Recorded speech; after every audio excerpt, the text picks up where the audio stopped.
Welcome, everyone, to another episode of the Startup Junkies podcast. Thank you for tuning in wherever and however you are tuning into the show. We appreciate you. My name's Caleb. I am a Startup Junkie. I'm joined by my fellow Startup Junkies, Ameriine and Davis McEntire. How's it going, guys? Fantastic. Another great day. Episode. Another scorcher in Arkansas out here. We are excited today to be joined by a new friend of ours, Greg Shepard. He is a veteran startup founder, involved in entrepreneurship for years, 20 years, serial founder. He's also the founder of Boss Capital Partners, and we're glad to have him on the show today. How's it going, Greg? Good, thank you. I appreciate you guys letting me talk with you. Thanks. This is kind of the part of the show where we ask the guests to sort of give their Wolverine story, the origin story, so to speak. Okay. So we'd love to know more about your background and what led you into the startup and venture capital arena. Okay, so fasten your seatbelts. I started, my mom was a nun and my dad was a priest, and they left the church and adopted and fostered kids. So we had a lot of siblings, different ethnicities. And I have 7 neurodivergent conditions and dyslexia, autism and dyslexia. And so I couldn't get through school very well, and I had a really hard time with all that. So I decided to start businesses.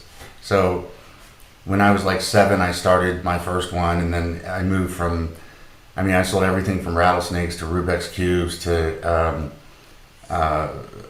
locker arrangements to rats to feed to the rattlesnakes. Like everything you could imagine as a kid. Then I started building other companies, and gradually I moved up to the point where I was building software companies when the .com came out. Before that, it was I did a bank, I did a biotech company, had to learn environmental applied biotechnology and banking, sold all those, and then when the internet came out, I was like, this is the holy grail for entrepreneurs. And so I built 12 companies, sold all 12 of them, so 12 exits. I won 4 private equity awards for transactions between 250 and $1 billion. I have a book coming out published by Forbes next year. I have a Forbes radio show. I've written like 100 articles. I don't want to really brag. Is that enough? That's okay. Pretty impressive and pretty good for sure. I did a TED talk too. I'm pretty proud of that. But anyway. No, that's awesome. And, can you tell us a little bit more about Boss Capital? Yeah, so what I did after I sold these 2 companies to eBay, and after that I went there and became the chief technology officer, chief strategy officer for 3 years. And then when the whole thing was done and they let me go, I decided I wanted to try to help entrepreneurs. So I went into politics and got to meet the president at the time, Barack Obama, and the chairman. It was I was the chairman for congressional candidates and senators. And then politics sort of broke my heart. And so I was like, okay, instead, I'm going to try to help entrepreneurs directly. So the first thing I did is I launched a 3-year study. It took 5 years, supposed to be 3 years. And I spent $500,000 trying to figure out why entrepreneurs were failing. Like, what was the reason? Because what I learned in politics is that 4% of the U.S. has the ability to get out from check to check living, and 98% of them do it through a windfall. And that's like inheritance or, believe it or not, lottery, selling a business. And so 75% of that group was selling a business, but then 90% failed trying. And so I was like, okay, well, let me start with this, right? So I did this big study, and originally I was trying to figure out why they were failing. But what I really needed to learn at the end here was when they were failing, because the why was coordinated with the when, right? They always collided at the same time. So that study launched me into doing lectures at universities, and that made it so that I started a fund, that's Boss Capital Partners, to invest in startups. But the entrepreneurs that we were investing in, they needed so much help. So I started a school called Boss Startup Science. And I hired all these PhD'd people to do curriculums and have a whole team, and we created a school for entrepreneurs to go to, and that now is running in UCSD, so that's University of California, San Diego, and which is number 2 behind MIT and startups, Berkeley, UMass, and then we started offering it to accelerators. So there's accelerators that use it, economic development departments. I mean, all kinds of different folks are using the curriculum, which then meant that a lot of the accelerators were declining about, 90, well, it's more like 97, 98% of the entrepreneurs. So I thought that the first thing that I should focus on was helping them not fail, but it looks like the first thing I needed to focus on was helping them get into an accelerator in the first place, because most of them weren't even making it in. So I studied that for a while and found out that the majority of them were going in, and then after they got declined 3 or 4 times, they learned how to fill out the application. They learned how to get in. So I created a pre-accelerator product that helps entrepreneurs get into accelerators, essentially. And then that started selling to accelerators, investors, economic development, corporates, all kinds of different folks for them to use and to get into an accelerator in the first place, which has got a bunch of classes that sort of tells them, when they're filling out an application, what does this question even mean? What do they want to answer? How do I even figure this out in the first place? And so I went in and did that. And so Boss Startup Science is like my main focus right now, because my attempt is to try to reduce the number of entrepreneurs that don't get accepted to accelerators, and then at the same time decrease the number of entrepreneurs that fail, because over a 5-year period, that's the 90% fail over 5 years, 51.7 fail in the first 12 months, so that's right after leaving an accelerator. So I was like, okay, well, let me focus on that.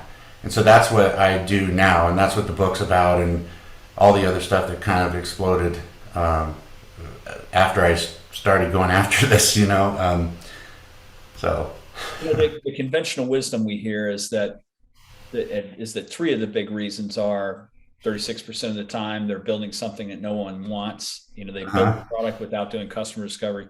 The next one is they've hired the wrong people, wrong seats, wrong time.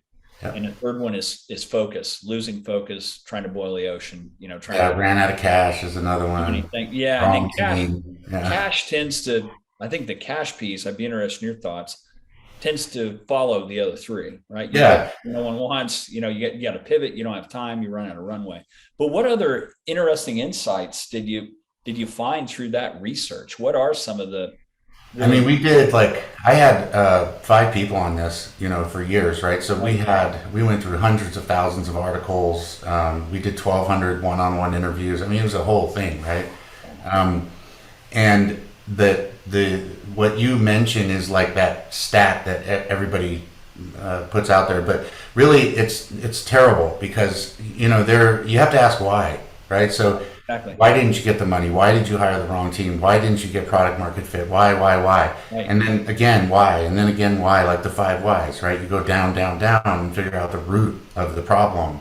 And to your point, they can't raise money for 2 main reasons. One is because of overvaluation, which is what you see in the market right now, right? You see all these late stage companies, people selling off, valuation dropping. It's because of the greed caused from FOMO, from investors and bankers who are getting overrides, to be honest, right? They're making 2 and 20 on anybody that's investing. So they have to put that money to work, or they don't make money. So what do? They go out and find deals, they pump up the valuations, they plow money into it, they make their override, and then you see what happens. Right. And this is the 3rd time this has happened.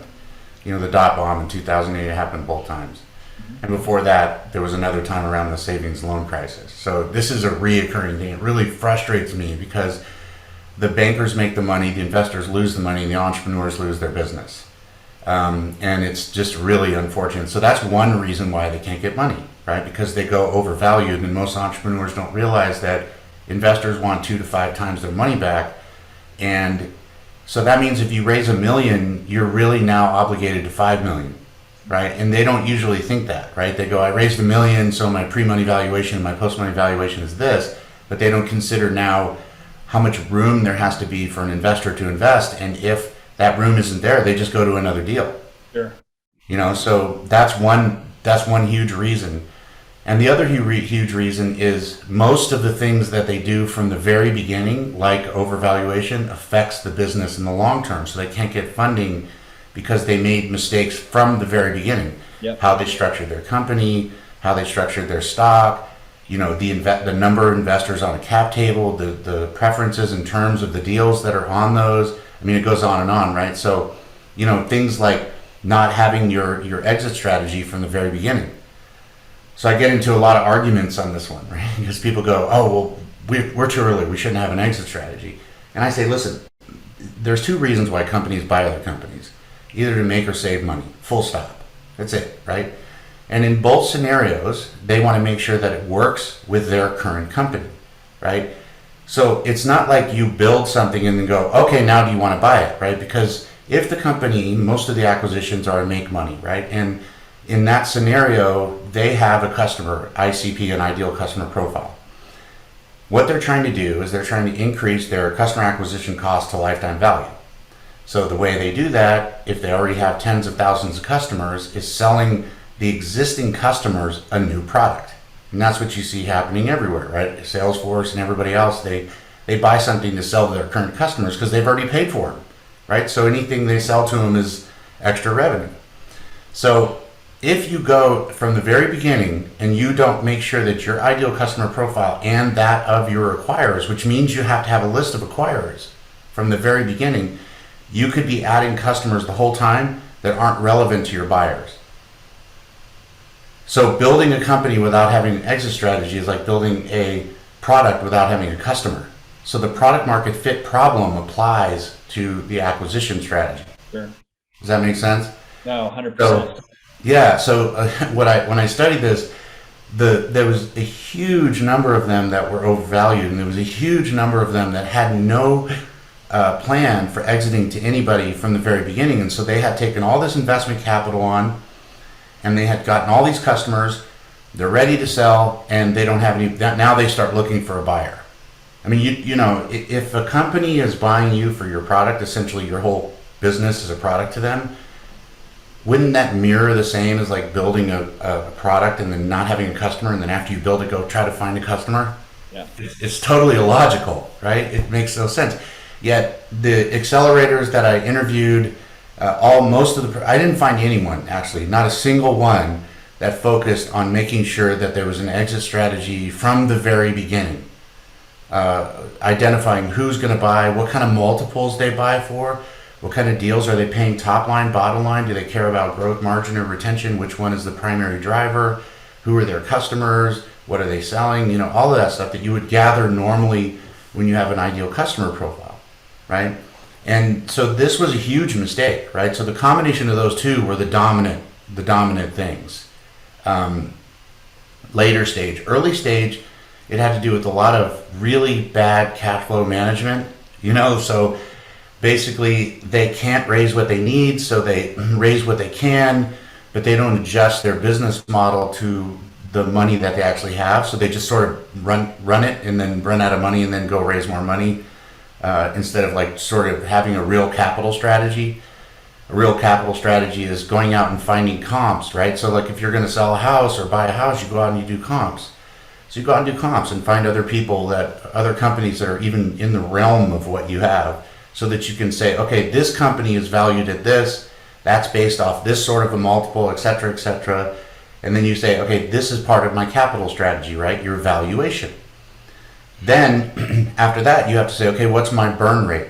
How much money am I going to be burning over time, and how much ramp does that leave me over time? And then you have to look at your cap table, which is also part of your capital strategy, that shows the dilution over time, and then also shows what the investor expectations are, that 2 to 5x. And so they don't have these capital strategies in a spreadsheet. They just sort of, it sounds really silly, but the majority of the time they were just running off off the seat of their pants. Sure. Almost all the time, and I just couldn't believe it. And then you ask why, and it's because there's no training, which is why I decided to do the training, because they didn't know. Nobody told them. Nobody instructed them. Hey, this is what's coming. this is what you need to prepare for, this is how you deal with it, and so on and so forth. So those two reasons were huge. And the product market fit one that everybody talks about. Everybody talks about product market fit. In BOSS, which is the business operating support system, that's the methodology I use for all this stuff. One of the things you do is you get a user advisory board before you even build the product. Those people should be your ICP. And after you build your product, you should have sold them. If you sell them, then you get validation, and then you can move forward on your go-to-market. But what they were doing is they were just like building their vision. So the founder or whoever would just build out their vision and be like, yeah, it's perfect, this is what it is, putting it out in the market. And then the customer's coming back and going, no, that's not what I wanted. That may be what you thought I wanted, but it's not really what I wanted. Yeah. And then they spend a bunch of money on a go-to-market just to find out that the product isn't the right product. So slow down, get your user advisory board, make sure they're future customers. And then if you can convert them to customers, then you get a form of validation. Sure. But those were the big ones. Yeah, that's huge. And the thing too is you talked a lot about comps. I'm active early stage investor and have been for a bunch of years, and serial entrepreneur as well. And I try to always advise entrepreneurs to not take comps from a geography that's not relevant to them. Yeah, that's a big one. Yeah. If you're in the heartland, I really don't care what the valuations are in Silicon Valley. And if you want those valuations, you got to pick up your stuff and go there. Because you're not going to get that valuation back here. And sometimes I think we celebrate the wrong things. I'd be interested in your thoughts on this. We celebrate raising money rather than selling a product or a service. Yeah, absolutely. So we're kind of rewarding the wrong things in a way as well, as an ecosystem, I guess. I agree with you 100%. That's a huge thing, is that everything in our ecosystem. I mean, it's broken, right? In a lot of ways. It's broken because of the rewards that people make off of raising cash. It's broken because raising cash is the primary driver, to your point. Just did a round. You see these posts all the time, right, on social media and stuff. So-and-so just did a round. And I'm like, oh, great. You just sold some equity or went into debt. I could give a rat's ass about whatever you did, right? And I want to know if you sold some products, what your revenue is, what you validated, did you land a big brand, something like that, right? That's like somebody saying, hey, I just got a loan. I mean, you know what I mean? And nobody does that, right? So why is it different when we're talking about venture capital? Yeah, I mean, it's so true. And in fact, just as an aside, we had another guy, a local entrepreneur, on recently that bootstrapped his business and then was acquired by private equity. And he owned essentially 100% of it, he and the other founder. Yeah. 3 people. It was 3 people. And all he did was went out and tried to understand what the customers wanted, and then sold a bunch of big brands. And then it fit perfectly within what a private equity firm was doing on a roll up.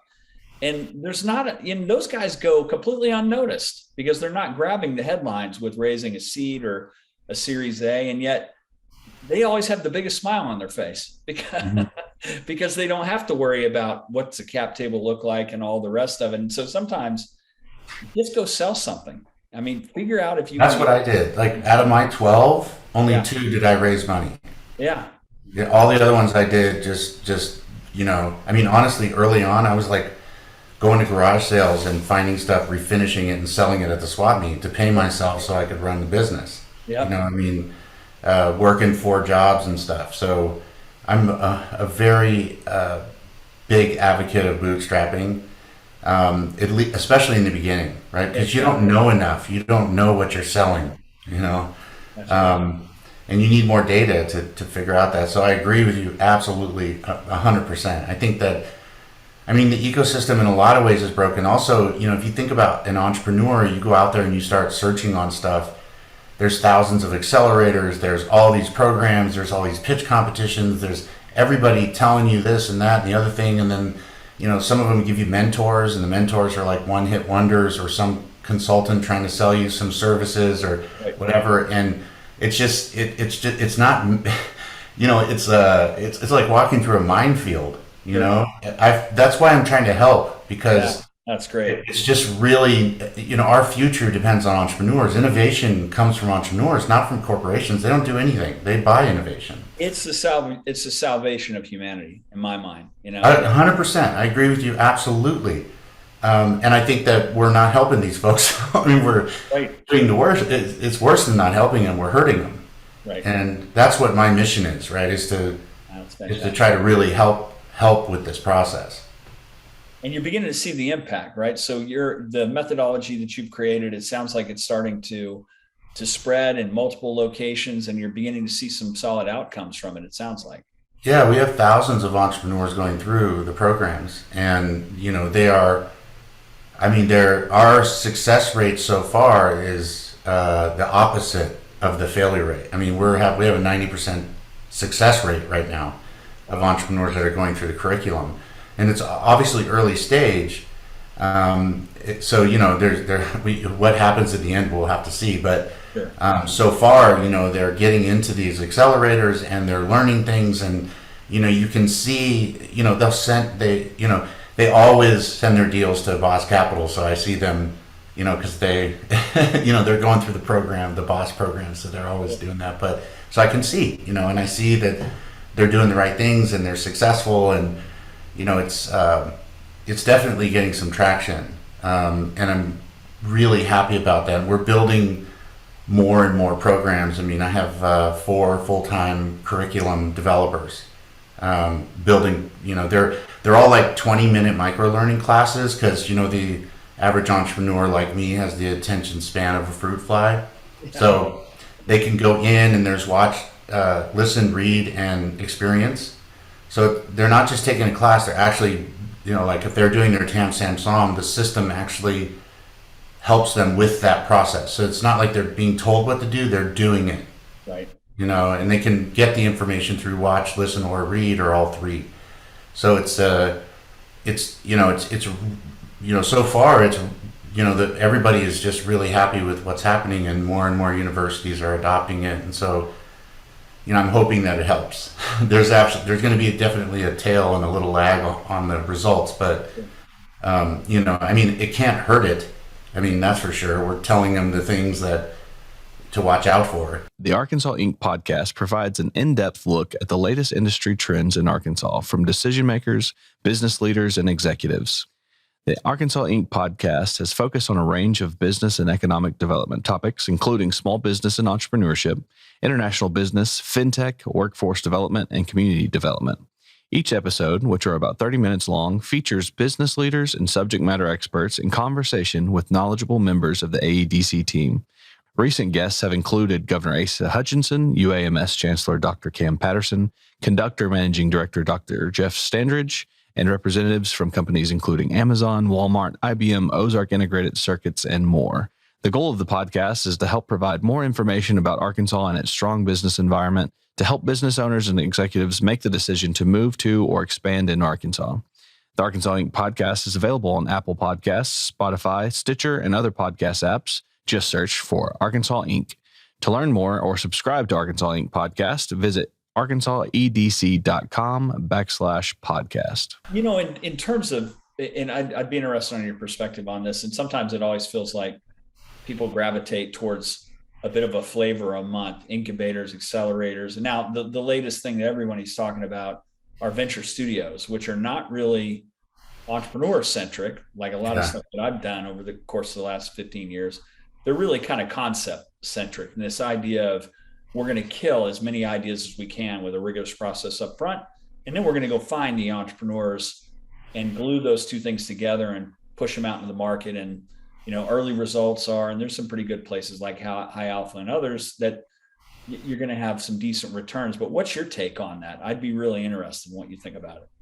I think that, the whole incubator, accelerator, venture studio thing is all the same thing, really. I mean, I think that, because you see the folks that have an incubator, and some people are like, oh, it's on the front end, and some people say it's after the accelerator. And, it's all the same thing, right? They're all startup assistance programs. Yeah. And the venture studio thing is like basically removing the accountability that accelerators have taken on themselves to raise cash, and then putting it in a separate process. So pay us or give us equity somehow to teach you how to raise cash, and then pay us and we'll do a round of funding for you through our venture studio. And it also enables the people that are running the venture studio to put together a fund and start making money on the loads. So I don't feel that is helping the entrepreneur. I think it's, a lot of these things that are developed, I think are helping investors and middlemen, but not really focusing on helping the entrepreneur themselves. Yeah. And my focus is like actually helping the entrepreneur. And these things are just, it's more and more confusion. Yeah. And like if you look at the space, it's so fragmented, it's insane, right? There's got to be tens of thousands of different software and people that are trying to sell these people things, and everything you need to have and you must have, and so on and so forth. And really, you need a handful of things, and you need to tell a really good story, and you need to have a really good play, and the horse and the jockey have to be solid. And then especially if you start out bootstrapping, by the time you raise money, you've proven your concept and you're going to be a lot more successful. But I think the majority of what I see popping up are more things to sell entrepreneurs. And some of them are good tools. I'm not knocking all of them. Like I said, there's some good stuff out there, right? But there's a lot of things that I think are, the number of things that are offered to entrepreneurs to raise money is crazy, considering 2.7% of them actually get funded. Yeah, exactly. So it's easier to get into Harvard, right, than it is to raise institutional venture capital. But we kind of divorced ourselves from that. Yeah, the accelerator is all about, we're going to take some equity on the front end and we're going to set you up for capital on the back end.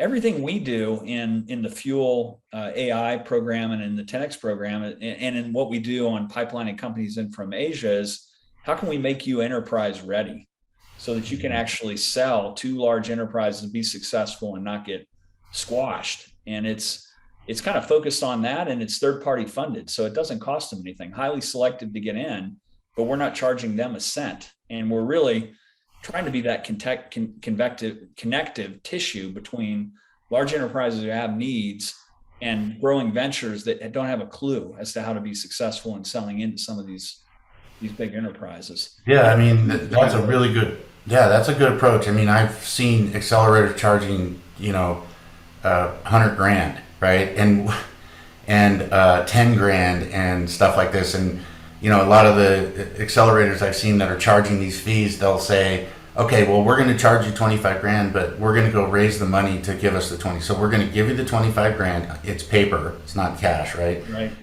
And then we're going to go raise a fund, and then they go raise some money, and then they give you the 25 grand, and then they take it away from you, right? So there's a lot of stuff out there that is just like, man, are you really trying to help them? Are you really betting on this company? Are you really like thinking to yourself, okay, I'm on performance like you are? Your program is unique and special, and it's great, and there should be more of them. They're not usually like that. So if there's entrepreneurs listening, it's a, you have to be careful. Yeah. Oh, there's no doubt. And the thing, and maybe it's just kind of the redneck way of thinking about life, but one thing I learned very early on in my own entrepreneurial career is customers with no money are really crappy customers. And it's every startup and small business you ever found or ever ran across. And so why would you want them as paying clients? So we changed the paradigm to say, we think this is an economic empowerment strategy. We'll figure out how to get state or large corporations or others to pay the freight for the programming, because the startups can't afford it. They need this kind of help, but they really can't afford it a lot of times. Yeah, it's true. It's like amazing that everybody's trying to squeeze blood out of a turnip. It's like they don't have any money, people. They're trying to make money. They're trying to get money right now, right? So you're charging the wrong people. and when they get money, they need to be building product and working on sales. And that's kind of the stuff that matters, not paying consultants. Yeah, I agree. Yeah. There are some really good ones out there. The dominant new thing is these corporate accelerators. Right. There was 918 and now there's 5,700 in 2 years. Wow. So, you have a huge, a monstrous lift in corporate accelerators. But let's ask why. Well, it's because the other accelerators weren't delivering to them. Exactly. That's why they felt like they needed to do it, because, if you're a corporate and you're depending on your innovation to come from an accelerator and you're not getting it, you have to take matters into your own hands, So, unique programs like yours, the good ones that are out there are really beneficial. And even these big giant Techstars and 500 and Y Combinator, those guys are franchises for the corporates. Corporates pay them to set up accelerators for them. That is, to me, also short-lived, because they're taking the same people from the same problems they had before and putting them in a new place and then saying, okay, we fixed the problem. The problem's just going to move.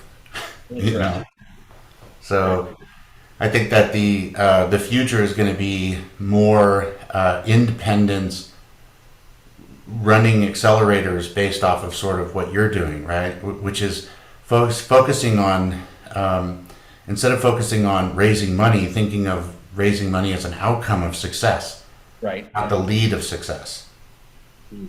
That's precisely it. And part of the reason why we came to that place is we did it wrong. 10 years ago, we started out the same formula that Techstars and Y Combinator had. And we said, all this does is create a startup ghetto where you get it's a totally jacked up and a bunch of aggravated people. And so we knew we had to change, because we're in a resource constrained place, and we didn't have the luxury of hoping that we could somehow figure out how to fix a broken model. We just had to change the model altogether. Yeah, that's what we did. We were like, okay, and we started with education, because we were like, we have to start these people, if you think about when you started, right? So for me, that would be almost 30 years ago, right? So if you think about when you started as an entrepreneur, you didn't know anything, right? And if you were faced with an application like these guys have, you wouldn't even, you'd be sitting there going, I don't even, so they have to be educated to start out with. And the universities themselves have admitted that their programs are, they have professors teaching these entrepreneur programs that have never been entrepreneurs. Yep. That's like, let me ask you this. Would you fly to space with an astronaut and mission control that had only ever read about it in a book? I would. Yeah. Yeah. You have to have practical experience. You have to have skinned your knees, so that's like we're tackling this problem from different perspectives, but for me, it's okay, if I can create a curriculum that's easy to operationalize for accelerators, then I can fix the educational part of that, right? And if I fix the educational part of that, then they will be able to raise money easier. And if they can raise money and it's built on the backbone of a good, product process and a good management team, et cetera, then we can change the future. And then leave the raising money and leave all the other stuff out to the folks that specialize in doing that. To me, it was all about education, because coming from somebody that, barely graduated from high school and, was in special ed and all that stuff the whole time, I realized that education is, I had to teach my own self, and that is, it's everything, right? Education is knowledge, and knowledge develops wisdom, and without that combination, you are screwed, totally screwed, That's a great point. Greg, I want to come back to the curriculum of startup science and just get your take. Do you think there's a certain part of the curriculum that is most important to, these startups and seeing an increase in success rate, or is it just comprehensive, everything? It's really interesting. I got to tell you that the North Star, I think, is the most important part at that stage. So what the North Star is, what is your company? Why do you exist? Why should somebody buy you? Who are your prospects? Who is your acquirer? When are you going to sell? Those sort of questions. Who, why, when, how, that kind of stuff, right?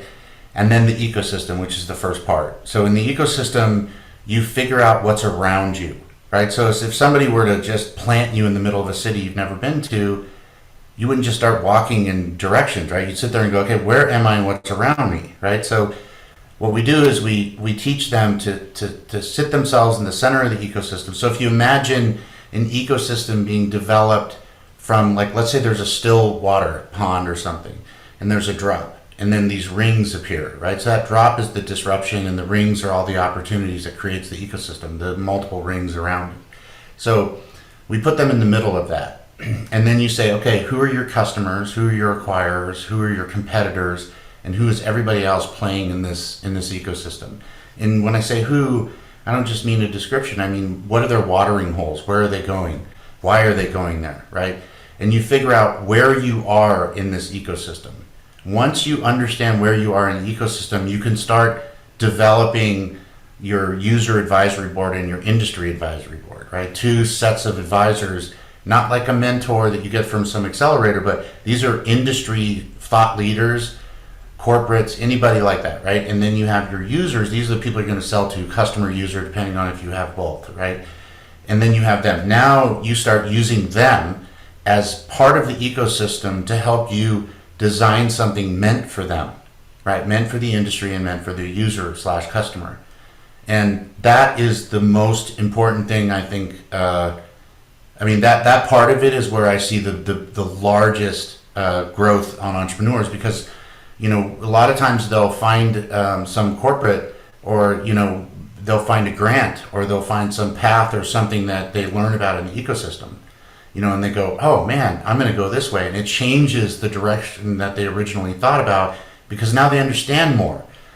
Like if you're an entrepreneur planted in the middle of the city, and there's a bad side of the city and a good side of the city, and you don't know which is which, and you start walking, you end up in the bad side of the city. Unfortunately, usually you're done, right? So let's figure out where you are. There's two pieces I think of, right? It's like a GPS. There's where you are and where you're going. That's what you have to, so you have to know where you are, and then you have to know where you're going, the exit strategy, and then where you are is the North Star. Then you follow your GPS, which is your plan, and that is broken out into, what I do is I use the very top of it are your most lagging indicators, which are your evaluation drivers, growth, margin, and retention.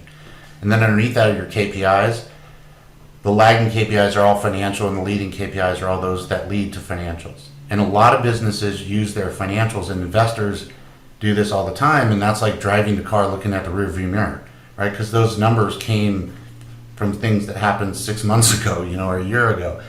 Right. So it's ridiculous. But so what I do is I teach them, like, here's your ecosystem, and the more you understand about your ecosystem, more you understand about your destination and the journey to get there, and the mistakes that other people have made in the past, And then you start to boil down and say, okay, if growth, margin, and retention are your valuation drivers, that's going to make your valuation more or less relative to your acquisition target, whoever you're selling to.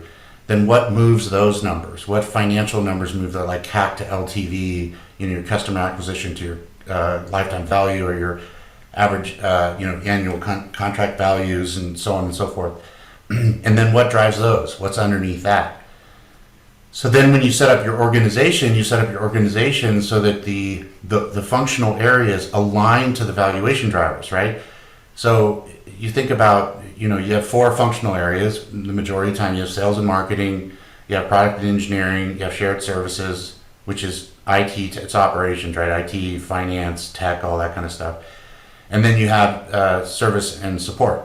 So service and support has a direct line to retention out of the 3 valuation drivers. Margin is operations, and growth goes to sales, and product goes through all 4 of them. So if you align the functional areas to the valuation drivers, and then through that chain you align the different lagging and leading indicators, you can actually control the future. And right now you can actually change what's going to happen by doing that. And this is a lot of the stuff we teach. So to long answer to your question is that, sorry about that being so long, but that group of things changes their future, because not only do they not know what to do, they don't know when to do it, and they're getting a lot of really bad information, right? So they're doing things that they don't need to do early, and they're not doing things early that they need to do early. So it's a combination of what and when. The timing is huge. Sure. I think even more important than anything. So that's what we teach them originally to sort of answer your question. Sorry, it was so long-winded. No, That's fantastic. Very well put. I love that. Don't apologize. That provided clarity in a way that is often obscured. It was very easy to follow and just fantastic. Oh, thanks. Sometimes I have these, I explain things and people are like, what the hell is this guy talking about?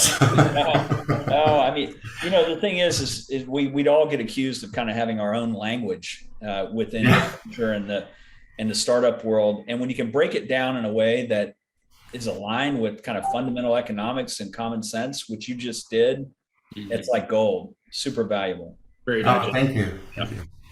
I appreciate that feedback.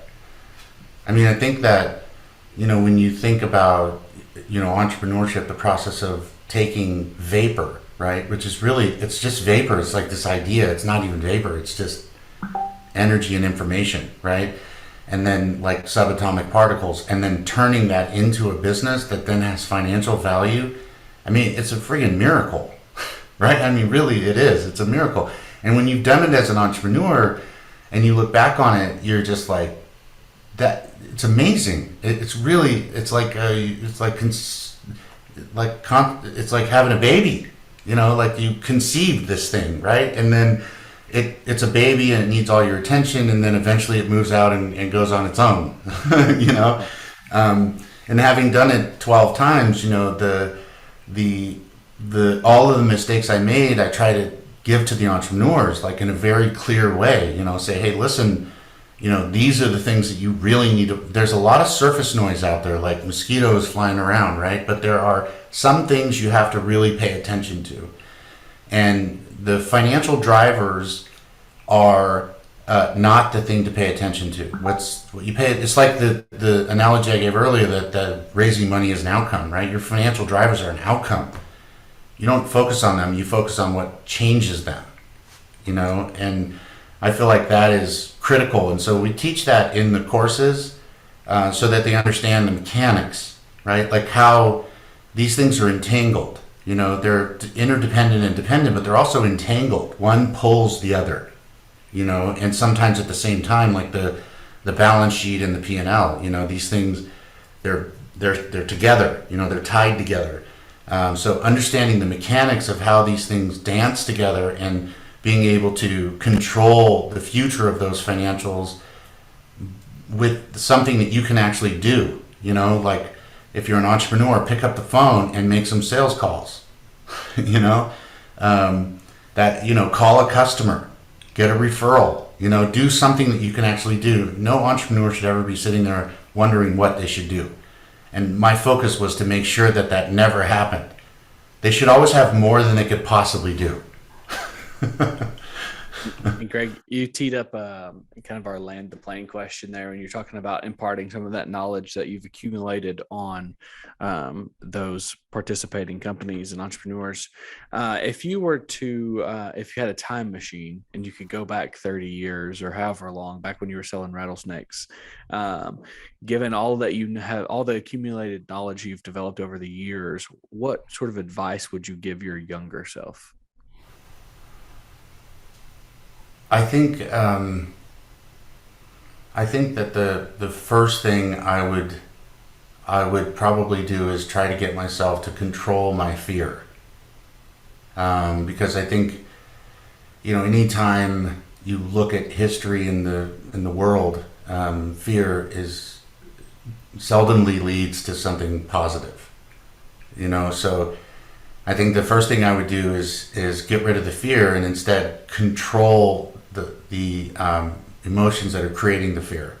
And so I would say, sit down and say to yourself, okay, what is going to remove the fear? And most of the time, that's revenue, right? So most of the time, what I've done in the past is just get on the phone and sell it myself. Like I get on and I'm the first salesperson. And I can remove the fear by being more comfortable with the thing that I'm doing from talking to customers and hearing it from myself, from other people, instead of drinking my own Kool-Aid. I think that a lot of the mistakes that I made and entrepreneurs make is that you build a product and you hire a sales team and then they go out and sell it. And then you miss all of the tribal knowledge that you get from that process. Same thing with services, right? I mean, that customer feedback is your lifeline. So you do not want to outsource that or delegate that to anybody else in the beginning. You want to make sure you have your hands on the steering wheel. I think that would be my advice. What a great answer to that question, though. I mean, that has so many applications, not even, outside of the startup realm too. That's fantastic.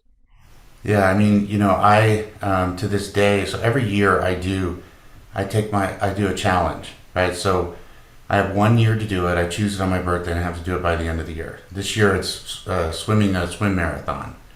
And I didn't know how to swim, but when I started in December, my marathon is next month. But I've run a marathon, I've climbed El Capitan, I did bullfighting, I wrestled a crocodile, I mean, all kinds of stuff, right? Swam with the great whites. Anything that scares the hell out of me, I go do it because I want to control my fear. Because I think it's essential. You can't think logically if you're scared. You think reactively, and your chemicals and your emotions lie to you because, it's just a chemical. We're a chemical factory, So you're on drugs basically. You're on your own drugs, especially when you're afraid, and then you make illogical decisions. So I think the most important thing is to get a handle on your fear.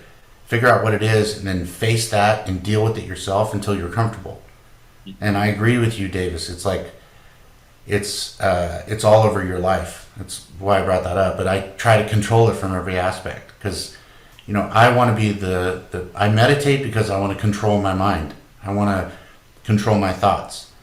And I do these things because I want to have control. The body is my capsule, my brain is mine, right? So I have the power to control that. And so I control it as much as I can. And then that's how I achieve these things, I think, for the most part, is like getting a handle on it and saying, okay, you're not driving me, I'm driving you. You're mine. I get to choose what happens here. I don't know if it sounds kind of new agey or cheesy or whatever, but that's. Oh, it's very applicable. One of the most successful entrepreneurs that I know, a good family friend. He's got this mantra where he tries to scare himself once every day. He tries to, whether that's something new, trying something new, or he's kind of an adrenaline junkie. But besides the point, it's to your point, to kind of control those emotions and really get in touch with that. I think it's very interesting. Last year, I did a base jump off of a 3,000-foot cliff. And I have to tell you, it was the closest thing to doing a startup that I've done. Like you're walking towards the edge, and you're looking down the edge, and there's a parachute, that the chances are slim, but it's still scary as hell, and you step off the ledge. And that is the quintessential entrepreneur experience, I think, Yeah. No doubt. And you just hope that everything works close to how it was supposed to, right? Yeah. No doubt. And sorry, go ahead. Sorry. Well, I was just going to say, so you've got all this accumulated content, you've got the curriculum, you got a book coming out. Where can our listeners and viewers find out more about the program, the curriculum, and what comes next? BossStartupScience.com. And then my website is GregoryShepard.com. So, anybody that registers at my website will get a free book. I'm just going to send everybody free books because Forbes is giving me like a whole bunch of books to send to people. So I'm just going to give them all away. That's beautiful. Yeah. And then the radio show is called Beat the Boss, which is the Forbes radio show that I get to host. It's not, I guess not technically mine, it's theirs, but I get to host it. I'm not as good of a host as you guys are, though. So. Well, I don't know about that. That's pretty good brand affiliation with Forbes. Yeah, I wrote this thing. I wrote this book, and it was just horrible, but it got their attention. So then they gave me writers and all this stuff, and now it's actually going to be a good book. No, that's great. Yeah, looking forward to that book. Thanks. I can send you guys a manuscript if you want to read it before it's printed. Oh, we'd love that, actually. Okay, cool. This is kind of our tribe, and this is our scene, and we'd love to go deep on all that. Thank you so much. And I can give you a login to the classes too if you want to like go in and take some look at the classes and stuff, because they're really cool. I think it might help your entrepreneurs. Love to check it out. Love that. That would be great. Cool. That would be super. Hey, thanks so much for coming on. This is one of those conversations where we could have gone another hour, just because we love what you're doing and the impact you're making. And I really meant it when I said I think entrepreneurship is the salvation of the world. And thanks for being catalytic in all of that. It's important. Oh, thanks. And you too. I mean, namaste back to you. Namaste just means I see in you the same in me. Thank you guys. I mean, you're here with me. We're doing it together, right? We're trying to help the world together. So, thank you as well. And I'll be happy to come back on if you can tolerate me again. Oh, we'll do it. Let's plan on it. We'll get an update maybe once the book launches, and we'll do an update here in several months. Love to have you. Okay. Back. The Startup Junkie podcast reaches over 100 countries and has had over 100,000 downloads. If you're interested in reaching some of the most motivated and engaged innovators and entrepreneurs on a worldwide basis, give us a shout.